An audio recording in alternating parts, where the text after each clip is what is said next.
How's it going, people? Liberal heel back with a dog that just wants some donuts, man. But will I give him a piece of donut? By the way, eating on some Krispy Kreme before I get into this wrestling review. You probably won't get any donuts, bro. Anyway, so I'm going to talk about Impact, but I want to address two things, or really three.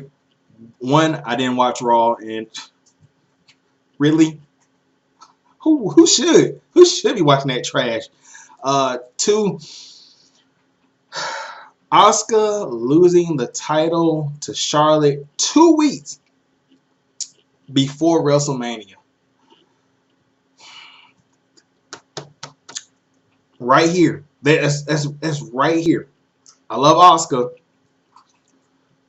Hey, she could have been the next biggest thing in wrestling as far as women. I don't even know where you go from here. Like, let me get this straight. So Charlotte has a match at WrestleMania already set in stone. Ronda, Charlotte, Becky. It's gonna main event. Asuka, who doesn't get any TV time, is barely there. No segments, no nothing, blah, blah, blah, blah. In a pointless feud with Mandy fucking Rose, loses her belt 2 weeks. Like, and where does that leave Asuka? Is she getting thrown into it now? Is it now a four-way? Or is it like going to be like some kind of number one contendership for the title? Are they going to unify the titles? Either way, they fucked over Asuka. It's over with for her. You might as well just... I don't even know what you could do now. Like, it's over with. Like, you might as well just send her, like, AEW. I just first thing in my head. AEW, Impact, back to Japan. It's over with. Like, this has been some of the worst booking for a female I've seen since Bayley, Sasha. Like, it's a lot of bad booking. The third thing is Kofi Kingston. He finally got his main event match at WrestleMania against Daniel Bryan thanks to his brothers in the New Day. Yeah, I can't help shake the feeling that he's not going to win the title, especially with how Vince has, at the end of the SmackDown, he was like, yeah, he's going to get a match. And it's just like, hey, just like that, you went from being Stone Cold sitting this guy not being there to now you're just calm and cool. That's not how wrestling works. Usually it's going to be something, a wrench thrown in there. So I'm looking to Xavier or Big E to cost Kofi the title. And it's going to continue them not having a black WWE champion. I just can't see it now. Like, they made it too easy. Something's going to happen. So, let me take a sip of this. Audi's Mountain Dew. What's that? Mountain Frost. Anyway, Impact this week, last Friday, was pretty decent, especially after the heel turn of Johnny Impact, which I knew it was coming, but I didn't know it was coming in that way. So it starts off with Moose versus what's this guy name from the Rascals? Trey Miguel. This match was okay. They really emphasized Moose's height and weight advantage over Miguel. Miguel really didn't have too much offense here. Moose ends up winning with a spear to Miguel. Decent match, nothing really special here, whatever. Then moving on past that. Stop scratching me, dog. Oh, you have OVE and Sami Callihan backstage cutting a promo. Sami talked about taking Rich's title and taking everything from him. Then you had Tessa Blanchard backstage talking to, I forgot her name, but talking to her and talking about how Gail Kim needs to apologize and, get fired from Impact Management. And I'm sitting there thinking, well, Gail Kim versus Tessa Blanchard at really, bro? Versus Tessa Blanchard at What's the pay-per-view that got coming up at the Rebel Center? That one, yeah, I can already see that happening. So, it is what it is. Man, that shouldn't be a bad match. Tessa versus Gail, but like everybody else on the internet, Gail Kim, not a bad wrestler, but come on. Saying too much of it. You've done too much. We thank you for your contributions, but can you not wrestle? Can you not? Then you had Eddie Edwards and Eli Drake defeating KM and Falaba. So Eddie distracts the referee. He throws the kendo stick to Eli. Eli hits KM with the kendo. And what are they doing with KM and Falaba? Like, I thought they were behind them, but it seems like they want to give these guys momentum, but they don't. It's like they're the in-between tag team. It's like you have to beat them in the middle of the ladder to advance. Like, they know the crowd's behind Fowler. They're not so sure about KM because KM, he's an excellent heel. They're not sure about his face credibility. So they have this weird dilemma to where they don't really want to push these guys, but they know they're kind of over because of Fowler. Which, again, why not have both teams over? But the Eddie Edwards, Eli Drake tag team is, I thought it would be something I would really like, but it just feels really weird. Like, even if it was just like normal, non-character Eddie Edwards, it would feel weird that he would be teaming with Eli Drake. Eli Drake's very charismatic, very appealing, whatever. And Eddie, not with the character, he's like all the way to the right, all the way turned up, and I love it. And it just doesn't fit the tag team, or not yet. It hasn't gelled yet. Even if it was born Eddie Edwards, it still wouldn't, because their characters and ideologies wouldn't match up. But I'm going to give it a chance. I mean, on paper it looks good. You got two world champions, two guys who have held multiple titles in Impact. I just see where it goes. It could lead to Eddie versus Eli not against all odds, but I don't even know. Rebellion? I think it's Rebellion, yeah. At Rebellion. It could lead to that. Who knows? Let me move these shoes out of the way, bro. Then after that, let's see right here. Oh, yeah, throwback of the week. Jeff Hardy versus Mr. Anderson, ladder match, blah, blah, blah. It was okay. Let's see right here.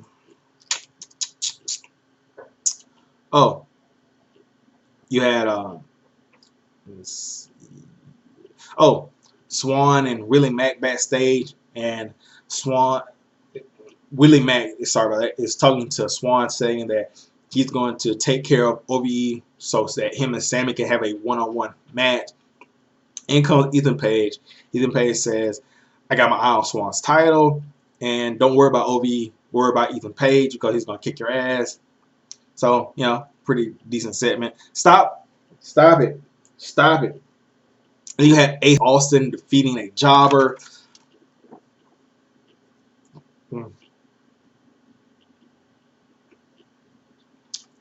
Alright, so here are my thoughts on Ace Austin. Love his in-ring style. Very unique. It kind of reminds me of Johnny Impact. Like a young Johnny Impact. Like with the parkour stuff, the hits out of nowhere, using all the ring. It's sort of like a mix between Phoenix and a young John Morrison. That's how he kind of reminds me of. He looks like if Pete Dunne actually went to a gym. That's unfair to say. It looks like if Pete Dunne was raised in America, and he wasn't more of a technical. Because Pete Dunne, despite how he does, how he looks and everything, he's a very sound technical ground wrestler, whereas Ace Austin is flashy, like I said, like a Johnny Impact, but he looks like a Pete Dunne by the haircut, the face, and everything like that. Yeah, he's gonna be big in the S division. Like I can already see that they putting some stuff behind him, and rightfully so, man. Homegrown talent, a guy that has a look, some moves in the ring.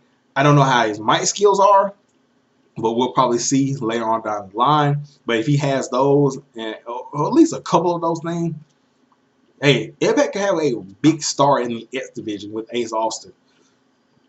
All right, then moving forward. Oh, you have Johnny Impact and his wife Taya talking about how why they did it, and Impact's like, I put my title on the line a lot. Fans didn't care; they just care about Brian Cage when he came around. Blah blah blah. I cheated on the fans with myself, and I love it. You guys don't care about me. You guys don't care about the Carnage and everything like that. And then he says that Brian Cage is just like a mark like everybody else, but he retweets stuff that he was robbed and all that. And basically, he says that come rebellion, anything that happened to Brian Cage, whatever. Taya, she kind of like dismisses Jordan Grace. They really even talk about Jordan Grace. Oh yeah, and then backstage, Killer Cross, who I love Killer Cross, and this is why I love his character. For one, Killer Cross's character is based upon chaos. He loves chaos. He doesn't like the status quo. He loves basically anarchy. So his whole thing was, I want a title shot, and if I don't get a title shot, people are getting hurt. I don't care. Either Moose or me are getting a title shot. Somebody's got to go to the hospital. So with Impact pulling that set, and they still haven't like signified that he was in on it, and the way that it's looking, he wasn't. Like Impact took a dive on Cross and let Cross down. He was knocked out, and that lured Brian Cage in. Anyway, so Cross is backstage, and Impact walks up to him, and Cross says to him, "Bravo." Pretty much saying that you did something unexpected that people don't like, and threw a wrench in people's plans. You made chaos, and I love it. So it's sticking true to his character. Now, is he still winning that title shot? I don't know. He hasn't really said anything. He's a madman. So his unpredictability is something else that's good with his character. Then you have James Mitchell and Rosemary talking about where's Ali's soul, and she says that she's going to go to the dark realm to talk to him, which is the devil, but it also could be Kevin Sullivan. It could be. Who else is there that could represent a devil character that's big? I would say it'd probably be Kevin Sullivan, or it's not Abyss, because Abyss is one of Rosemary's followers. He's a part of the Hive, so it can't be Abyss. So I'm willing. I'm what, bro? Just get up here, bro. Just get up here. I want to see who they're gonna put in that devil. I'm thinking Kevin Sullivan, but then you had Ethan Page versus Willie Mack. Willie Mack wins. Damn good match. I mean, you got two heavyweight X division guys. I know that sounds weird, but these are two guys that could either go heavyweight or they could qualify for the X division title because of their athleticism. So Willie Mack gets the win with the stunner. Yeah, good match. Really good match. Especially when you consider the two guys in here. Then you have Disco Inferno backstage getting drunk, plastered. I'm talking about shots, and tipping the bartender $1. And the reporter's like, "Bro, you got a match against Charlotte. Not Charlotte, but Scarlett. Shouldn't you be training?" He's like, "For a woman, bro, I got this." And he says like the whole women's thing is a facade and nobody cares about it, blah blah. I'm wondering if the other women in the division are going to have something to say about this. Like, he's talking a lot of shit, and there are like, there are like I know there are women in the locker room, so he just pretty much trashing all the women there, and nobody has even like stuff and said you're wrong, Disco, or blah blah blah. They're just completely silent. So I'm predicting that Scarlett is going to beat Disco with the help of the women's locker room. It's going to be like a come together moment for that time period. Like, he's going to be walking to the ring, and like Tessa's going to knock him, Rosemary's going to knock him, Allie, Sue, but like, all the women are going to just completely waylay on this dude and allow Scarlett to get the win. It's going to be this moment of sisterhood, like, yeah, blah blah blah blah. Or they could do it to where they have Scarlett beat Disco, which I have to see the match. I would have to see the match to make a judgment call on that. Then moving on, you have the main event. Sami Callihan versus Rich Swann. That's upon this match that was absolutely fucking disgusting. And I loved it. Sami Callihan, man.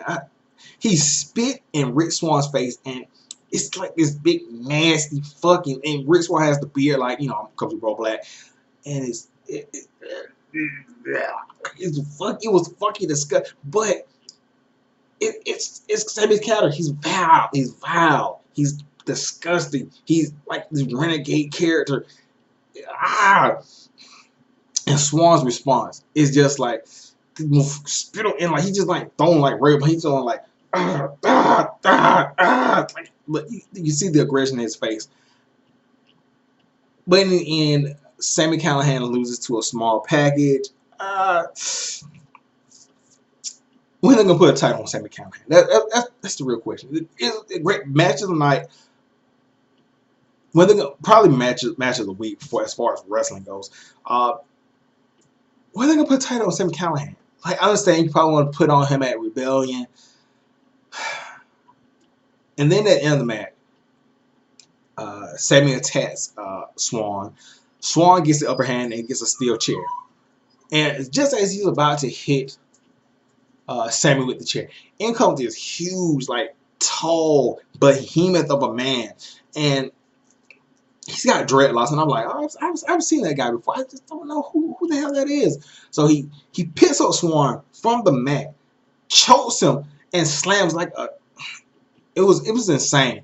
And he pulled out that is like, it's Madman Fulton. I'm like, okay, sorry Fulton. Okay, he's kind of got a new thing, not really, but whatever.